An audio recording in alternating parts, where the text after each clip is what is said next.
It's about the cards you're dealt in life, you know? Like, everybody has their own cards. Like, people were born into money, some people weren't, you know? It's all about how you play your cards, you know?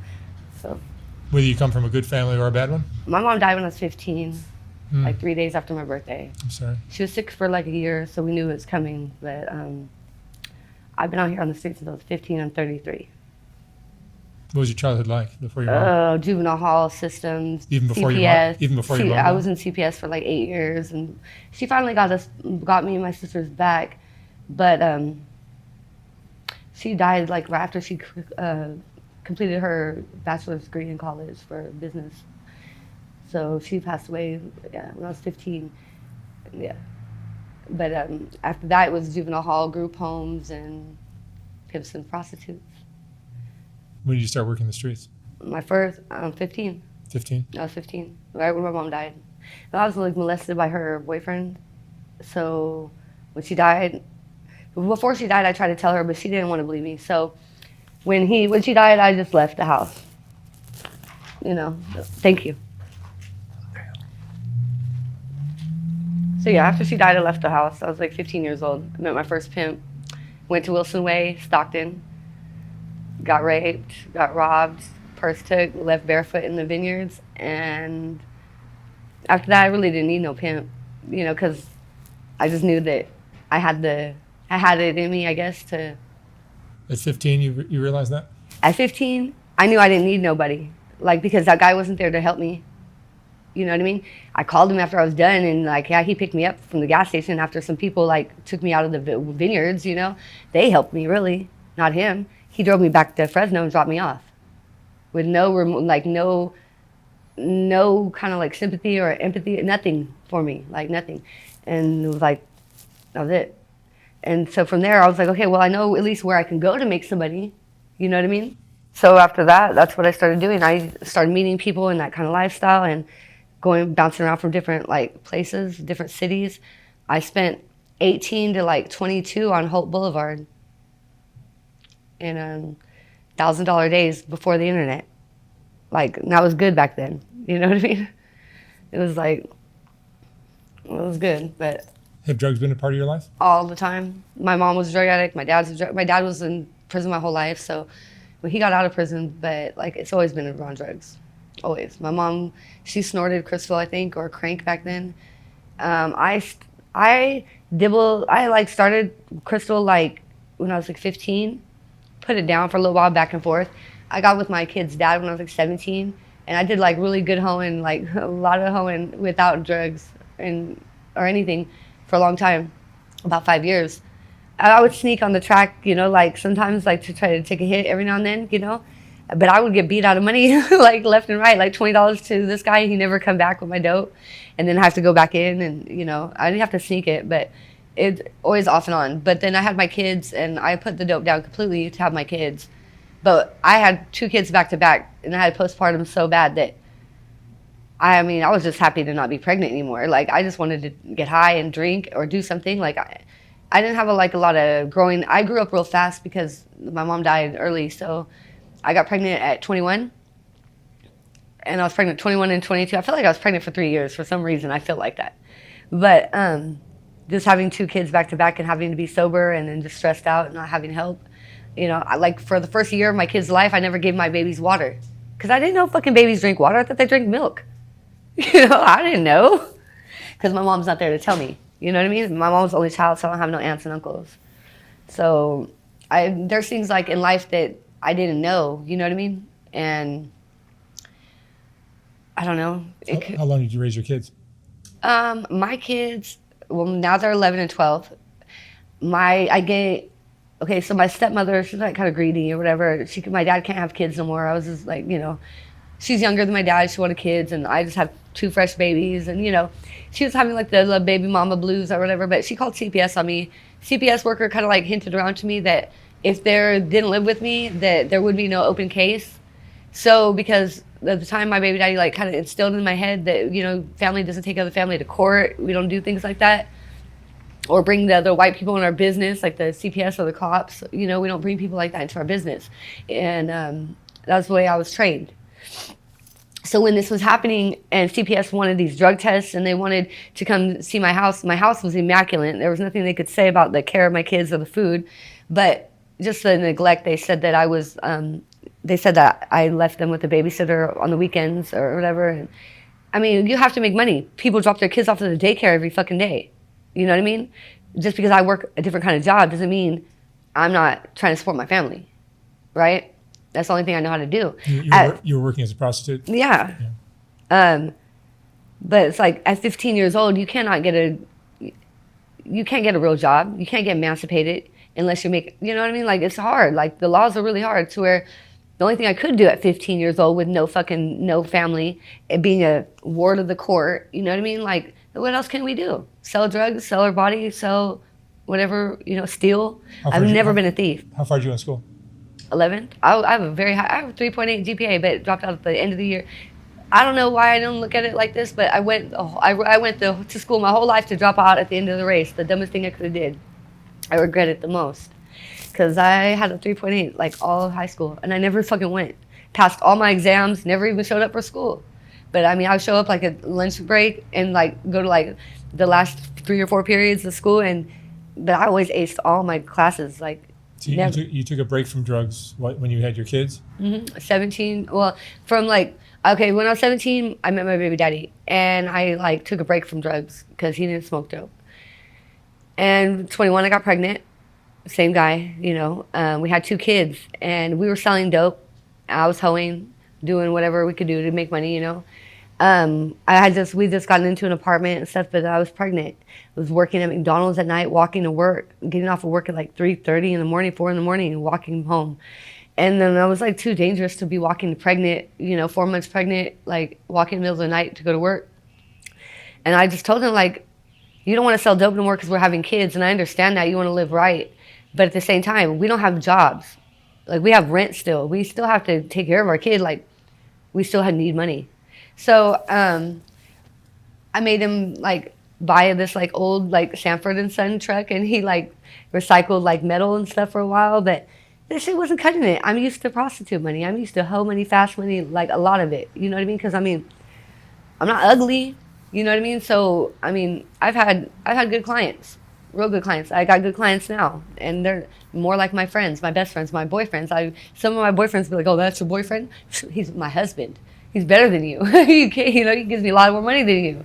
Like, he takes care of me. Like, to where." What have you learned about men from doing this kind of work? All kinds of stuff. All kinds of stuff.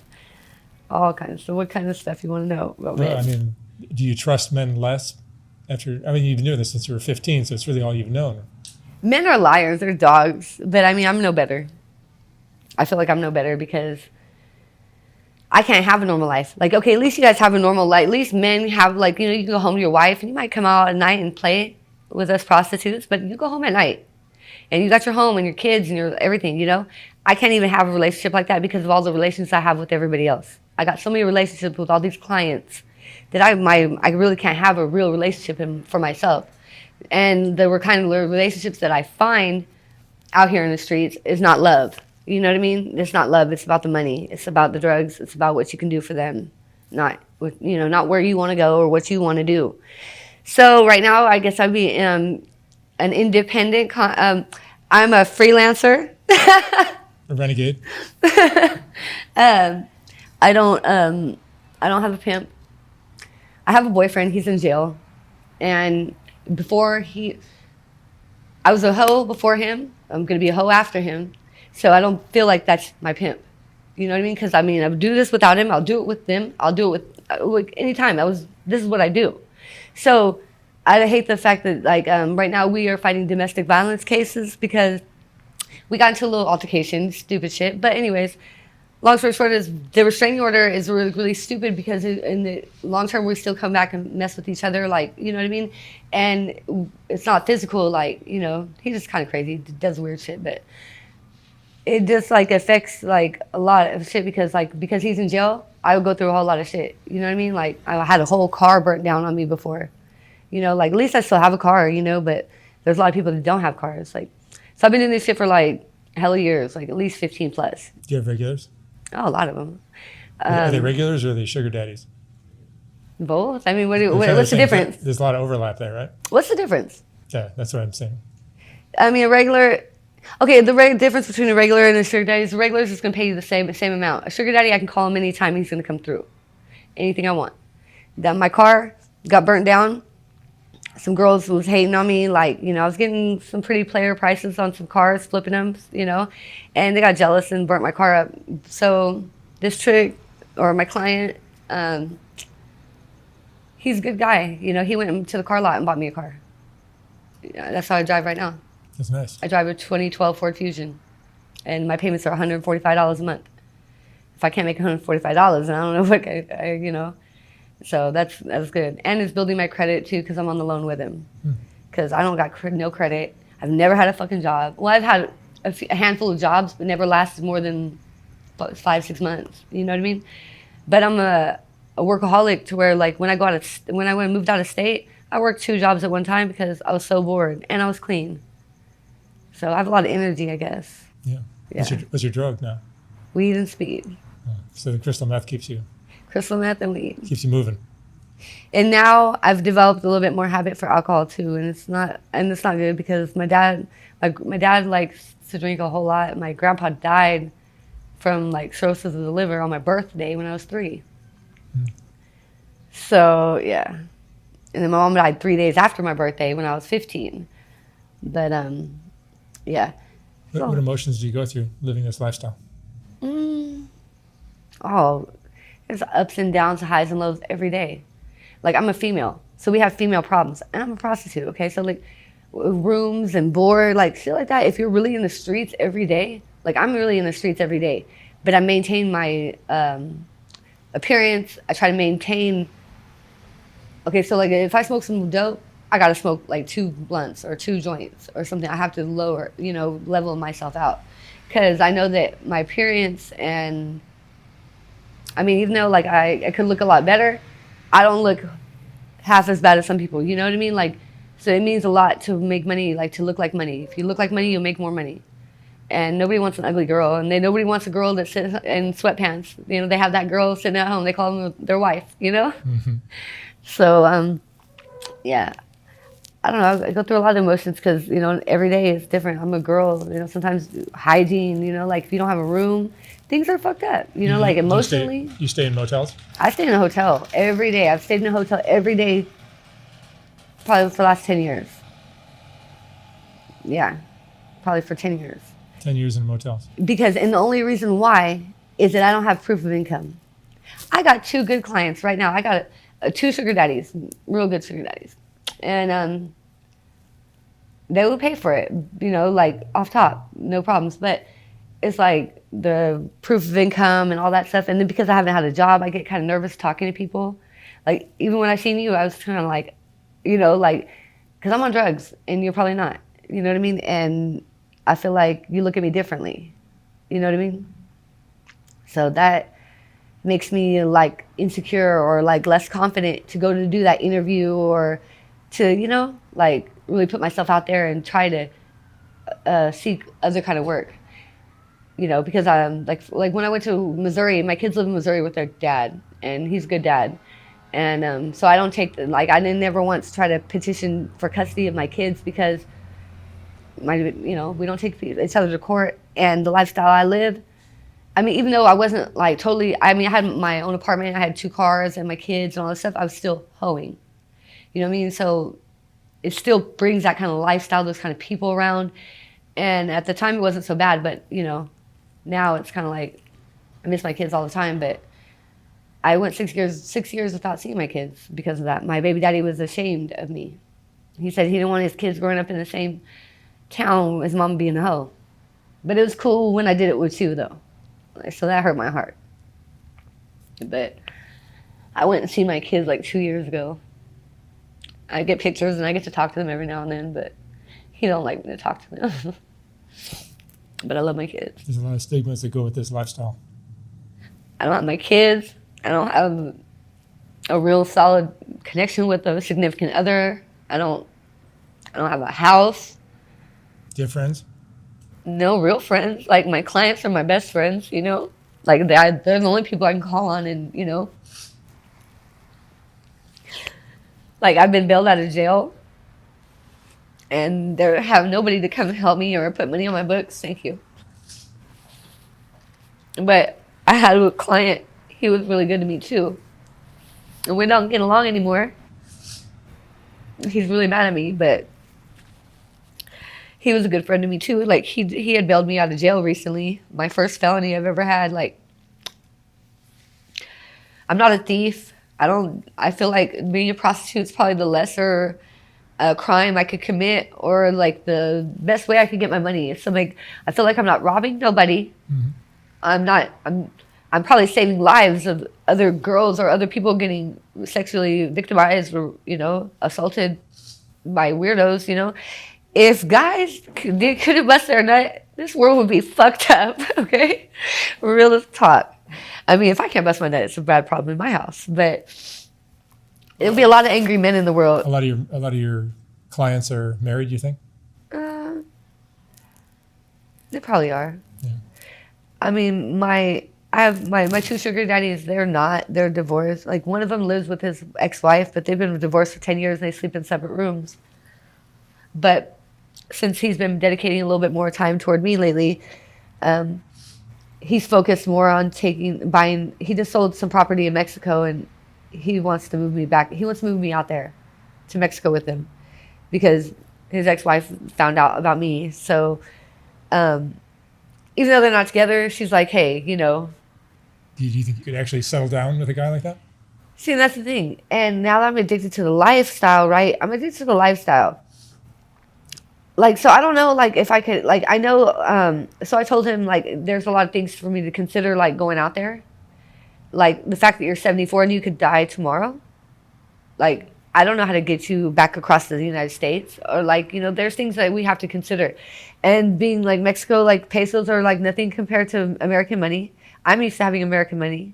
I have drug habits. I have lifestyle, lavish. Like, I like to look certain ways. I have little, you know, money. I need money all the time. Like, it's nonstop. How old are you? I'm 33. 33. He's 70. He's 4. 74. Yeah. Yeah. We just came back from Mexico, and I might be getting my titties done pretty soon. Something I really want. Is he paying for it? Oh, yeah. Yeah. Between him and my other client, yeah. Yeah. I have one. He's an aerospace mechanic. Yeah, he lives out of state. Good guy, too. He helps me out a lot. I've never dated him. You been in love before? Have I been in love before? Of course. Of course. Healthy love? I don't know. I don't think any kind of love is really healthy. I think love is really the most, like, poisonous thing you can get. You know? Like, that's dangerous. Like, when you really give your heart and all into somebody and then get your heart broke. It's fucked up. You know what I mean? So... But I love hard, and that's probably like a downfall of mine, because once you love somebody, you cannot say that you don't love them no more. So I've been in love with the guy, and then met another guy and fell in love with him, but had so much love for him, I couldn't drop him. So I have them both. And I've brought them both together in one house, one bed, one motel room. You know, that's my life. Like, it's crazy. What do you think people outside of this lifestyle don't understand about girls that do this kind of work?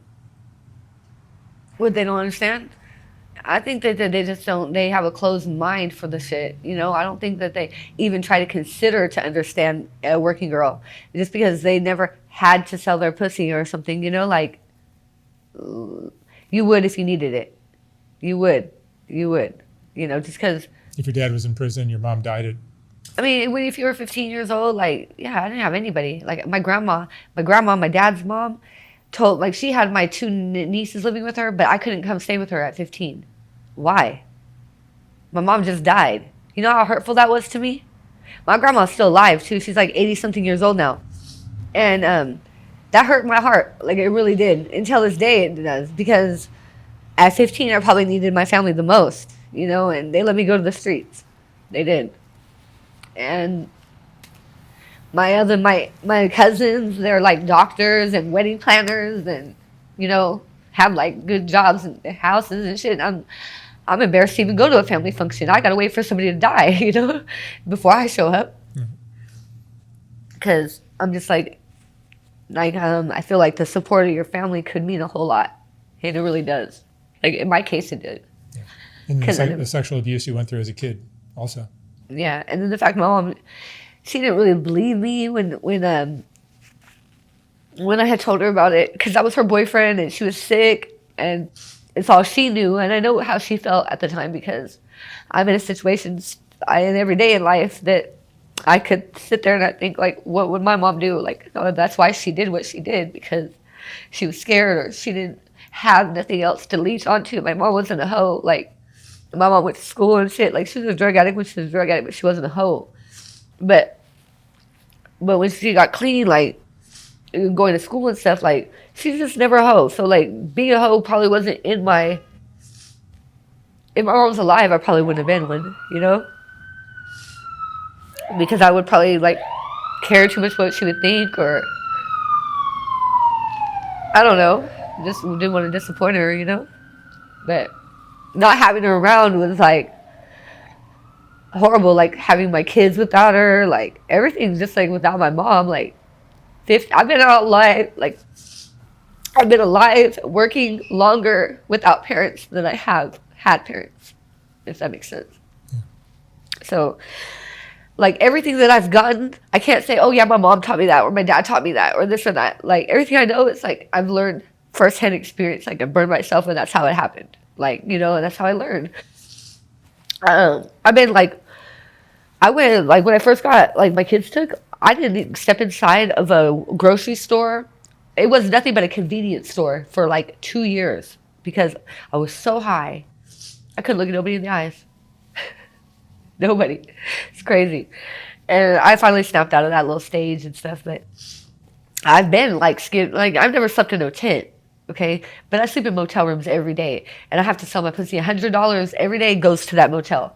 At least 100, sometimes 2 or 3. Because the areas that I like to stay. If I have to go to the Bay Area, I'm spending $300 on a room easy. You know? What was the best time of your life? I mean, I've had a lot of good times in my life. You know what I mean? Like, a lot of good times. You seem pretty happy for somebody who's lived such a rough life. You gotta be. Nobody wants a depressed, sad hoe. You know? That's why, like... And I don't really open up to people like that, you know? I don't tell people my whole life story, but this is my life story, you know? But it's easier to laugh it off and forget about it, or just brush it off. Like, you know, what can you do? You can't change it. You can only make it better. So I say life is like a poker game. Like, sometimes, like, I might have fooled you, huh? Pulling up in my new car and looking all this and smiling and shit, but no. It's playing the cards you're dealt, you know? What was the roughest time of your life? Getting my kids took. Like, not took, but, you know, losing my kids, probably. That was really rough. Because after that, I went, like, waist deep on the drugs. And like I said, I didn't even walk into a store or anything for, like, 2 years. It was ridiculous. Like, I didn't go anywhere. I had a whole car and never left the motel room. I never left this, like Figueroa. I never left, like, where I'm from. It's called Blackstone. I'm from Fresno. And it's Blackstone on Parkway. I never left Blackstone for 2 years.